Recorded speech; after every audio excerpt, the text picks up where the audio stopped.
इचलकरंजी शहरातील स्वच्छ आणि वर्दळीचे ठिकाण म्हणून ओळखल्या जाणाऱ्या वॉर्ड क्रमांक 16 मधील डीमार्ट परिसरात गटारीचे दुर्गंधीयुक्त सांडपाणी रस्त्यावर येत असल्यानं नागरिकांना मोठा त्रास सहन करावा लागतोय।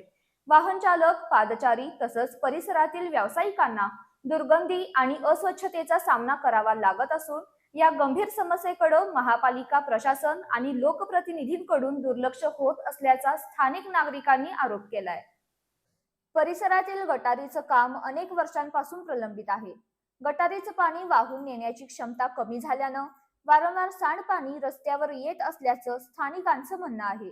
यामुळे वाहतुकीलाही अडथळा निर्माण होत असून पावसाळ्यात परिस्थिती आणखी गंभीर बनतीये। याच परिसरातील वॉश स्मार्ट लॉन्ड्री मधील पाणीही गटारीत सोडलं जात असल्यानं गटारीवर अतिरिक्त ताण येतोय। परिणामी गटार तुंबून सांडपाणी थेट रस्त्यावर वाहत असल्याचं नागरिकांनी सांगितलं।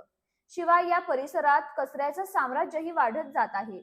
यामुळे साथीच्या रोगांनाही आमंत्रण दिलं जाते। परिणामी परिसरात दुर्गंधी पसरत असून सार्वजनिक आरोग्याचाही प्रश्न निर्माण झालाय। परिसरातील पाण्याच्या निचऱ्यासाठी कोणतीही प्रभावी व्यवस्था नसल्याची तक्रार नागरिकांनी केली आहे।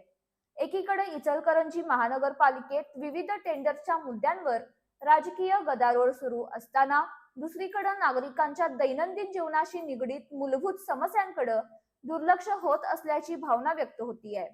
प्रशासनानं तातडीनं गटारीची स्वच्छता करून सांडपाण्याचा कायमस्वरूपी निचरा होईल अशी व्यवस्था करावी, तसंच प्रलंबित गटार काम त्वरित पूर्ण करून परिसराला दुर्गंधीमुक्त करावं अशी मागणी स्थानिक नागरिकांकडून होतीये।